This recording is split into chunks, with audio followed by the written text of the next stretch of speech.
What's going on, everybody? Welcome to the channel. So good to have you here. We got a lot to talk about today. A lot of news has happened out there in the industry world.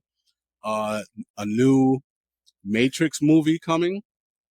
Dune 3 officially confirmed.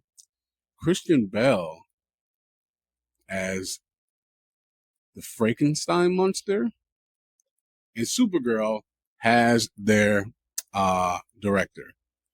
So yeah, we got a lot to cover. Let's dive right into it. The Zone News. Let's go.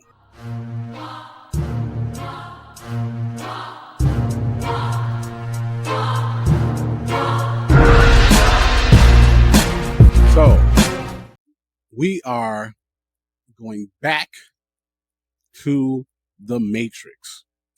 Now, clearly, the Matrix first three movies, especially that first movie, changed the game. Uh, that first movie was just mind-blowingly different and incredible. And I watched it the other night, actually. Every now and then, I'll be scrolling through a streaming service, and it'll be there, and I'll be like, you know what, and plug it in. I think The Matrix was a fantastic movie. Reloaded was also good. I think it did like some $700 million in theaters or something like that. Revelations, not a lot of people like Revelations, but I thought it was a good way to end the trilogy. I thought it was a good wrap up movie.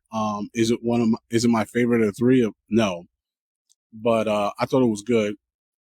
But then they came out with this last one, and I'm gonna be honest, I can't even tell you.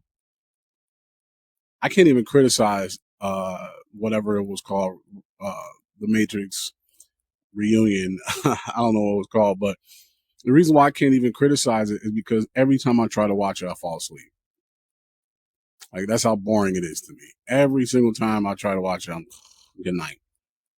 So, needless to say, I'm not really a fan of the last one that he did. But apparently, Warner Brothers is willing to take a chance on the Matrix again, despite the results that they got from that fourth one. Let's take a look. So this is coming from theguardian.com, but it says Warner Brothers announces new Matrix movie helmed by Drew Goddard. So moviegoers are headed back to the Matrix. Warner Brothers announced on Wednesday that The Martian screenwriter Drew Goddard will write and direct a new movie in the sci-fi action franchise for the studio. The first one coming out back in 1999, and now they are ready to revisit The Matrix. Goddard article goes on to say Goddard, who won an Oscar nomination for Best Adapted Screenplay for The Martian in 2016, which is awesome. He's has considerable sci-fi credits, having started his writing career on Buffy the Vampire Slayer before moving on to Angel, Alias, and Lost. He's the creator of Marvel's Daredevil, which ran from 2015 to 2018. He executive produced and was a director on The Good Place, and has some screenwriting credits for Cloverfield, Cabin in the Woods, and World War Z. So the idea apparently was Goddard's. According to the article, it says Goddard brought the idea of another Matrix film to Warner Brothers after 2021's The Matrix Resurrection. That's the name of it. Grossed less than hoped for, 159 million worldwide. So it says Drew came to Warner Brothers with a new idea that we all believe would be an incredible way to continue the Matrix world by both honoring what Lana and Lily began over 25 years ago, man, and offering a unique perspective based on his own love of the series. The entire team at Warner Brothers Discovery is thrilled for Drew to be making his new Matrix film, adding his vision, blah, blah, blah, blah, blah. So the Matrix is being helmed by Drew Goddard, and I believe he has been brought on to write and direct this film. Interesting. So this is interesting because it sounds like Drew Goddard is a fan of the film, and I think that's really important. And I'm not saying just because he's a fan that means he's going to make a good movie, right? But when you have a writer and a director who's a fan of the franchise that they're taking over, that definitely helps. And Drew Goddard has obviously been around. And again, The Martian was fantastic. I actually dug Cabin in the Woods. He was a producer also on Bad Times at the El Royale, which was cool. And lots of producing credits for some really great projects, as well as writing. Right. So, um, Daredevil being some of my favorite stuff. So clearly, I think that the series would be in good hands. And I'm gonna be honest, if they were gonna do another Matrix, I think it does need to be taken out of the hands of the Wachowskis because they did the last one and it's their property, right? So this is gonna sound messed up because it's their property, but uh that last one was mm-mm. So anyways, yeah, the Matrix. What do y'all think? Are y'all even interested, or you like me, like maybe they should leave well enough alone? I'd be interested. I take that back. I'm interested. And also, by the way, that article said that I think it said that he won the Oscar, but he was nominated but didn't win. But either way, I'm interested. I want to see what Drew Goddard does because I like The Matrix, and I think there's stories there for sure if done right. But do me a favor, put your thoughts in the comments below. Okay, and in obvious news, uh, Dune 3 is officially coming.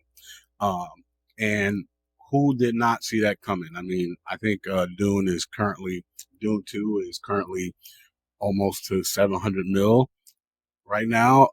It's still in theaters. Let's see if it breaks the 700 million marker, but it's pretty close. So clearly they are going to do a Dune 3, right? But um, yeah, let's take a look. Okay, so according to Variety, reports that Villanueva and Legendary Entertainment are in early development on the next Dune installment, expected to be based on Frank Herbert's Dune Messiah. He's also partnered with them to work on a movie called Nuclear War, a scenario. The nonfiction book explores a ticking clock scenario about what would happen in the event of a nuclear war. Yikes. But, anyways, the movie goes on to talk about how successful Dune Part 1 was and Dune Part 2, which currently is at 630 million worldwide, and so on and so forth. Um, hmm, interesting. And let me tell you why. So, if you haven't watched uh, my full breakdown of Dune Part 2, please do. Um, it's some really great stuff in there. With my buddies, we had a really great conversation talking about Dune. But the reason why Dune 3 is really interesting, and I'm glad they're doing it. Some people don't want them to do it or don't think they should. The thing is, though, is that Dune Messiah is probably the last book where it could be somewhat adaptable. But even Messiah starts going off the deep end, and we talk about it in the deep dive. So I would be interested to see what liberties will the director take with this movie in order for it to be more adaptable for the movies. And then also with those liberties, will they be good choices or will it ruin the story? I personally think the choices that they made in Dune 1 and Dune 2 that they um, got away from in the book to make this movie were good. I thoroughly enjoyed both Dune 1 and 2. Um, did every choice great? No, but I do think some of the things that they took liberties with made sense. Um, and I do think for Messiah to be good, they're going to have to make some liberties because, um, yeah, I'm gonna leave it at that. What do y'all think? Are you excited? I'm excited. I love Dune 1. I love Part 2. Um, I think if they're gonna do Messiah, they need to leave it at that. Like they can't go past Messiah. I think they should make Messiah in a way where it wraps up the story, closes the chapter, done and done. Um, which will require not a lot, but it will require some liberties. And so far, so good. So I'm all good with the liberties that they've taken up to this point. But I'm curious what you all think. Um, are you interested in Dune Part Three? Did you read the books? Um, what do you think about an adaptation of Dune Messiah? Leave your thoughts in the comments below. Appreciate it. Okay, so we now have our first look at Christian Bale as Frankenstein's monster in Maggie Gyllenhaal's The Bride film. Let's take a look at this. So this comes from the Hollywood Reporter. Christian Bale transforms into Frankenstein for Maggie Gyllenhaal's The Bride. So it says Maggie Gyllenhaal shared first look with Christian Bale and Jesse Buckley on in The Bride. Bale's version of the monster features a scarred face, tattoos on his head, forehead, and blah blah blah blah blah. Let's get to the picture. Oh, well, okay, interesting. He's got the joint, the little staples on the forehead, the tattoo of hope on his chest, and what does she look like? Hmm, very interesting. So the article goes on to say, in The Bride, Gyllenhaal puts a fresh spin on Mary Shelley's story, setting it in 1930 Chicago. According to his logline, a loathsome Frankenstein enlists the help of Dr. Euphoronius to create a companion for himself. They revive a murdered woman, creating a titular bride. Interesting. Hmm. I know it's just the picture, but I don't know. I'm kind of intrigued. Well, first off, let me just say this: Christian Bell don't miss. The dude is such a great actor. And yeah, he. Let me relook at this again. Yeah, I'm interested. I'm intrigued. Yeah, I'm intrigued. And Maggie Gyllenhaal did The Lost Daughter in 2021, so she's been in front of the camera, behind the camera before. Um, I'm interested. Obviously, I gotta see a trailer, right? Of course, but okay, I like what I'm seeing. What do y'all think of Christian Bale as Frankenstein's monster in this new movie, The Bride? Love to hear your thoughts in the comments below. Let me know what y'all think of the picture. Okay, so James Gunn's DC universe is rocking and rolling. They have obviously him doing um, the Superman movie. You have your director for Batman. And now it looks like they have their director for Supergirl. So this is coming from the Hollywood Reporter. Um, and it says it's up and away for director Craig Gillespie. Sorry if I say it wrong. Who's in talks to helm? That's what it looks like. Who's in talks to helm Supergirl, Woman of Tomorrow. The filmmaker joins James Gunn, who's doing Superman, Andy Muschietti, who's doing Batman.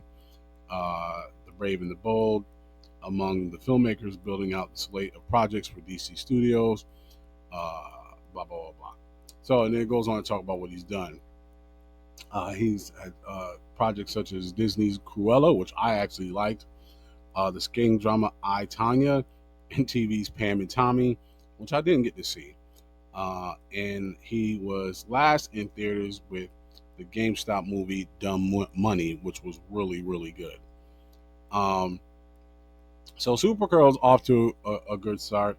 Supergirl stars House of Dragons Millie Alcott, who will play Kara Zor-El, the cousin of Superman. So again, Supergirl will now be helmed by director Craig Gillespie. Sorry. So clearly, James Gunn is getting together a great group of people to launch the DCU. He's getting some talent for sure. Like you can tell, they mean business this time around, and I'm excited. Based off of this director's previous work, I, Tanya was cool. Dumb Money was awesome. I didn't get to see Pam and Tommy on TV, but I'm with this pick. What do you all think? Put your thoughts in the comments below. Thanks for joining the channel. I appreciate you checking it out. Do me a favor, if you like the content, don't forget to click that like button and subscribe. We have a big goal we're trying to reach of 1,000 subscribers, and we need your help. So please, again, if you like the content, click that like button and subscribe and share with others. We have some big goals here. We need your help doing it. Appreciate it.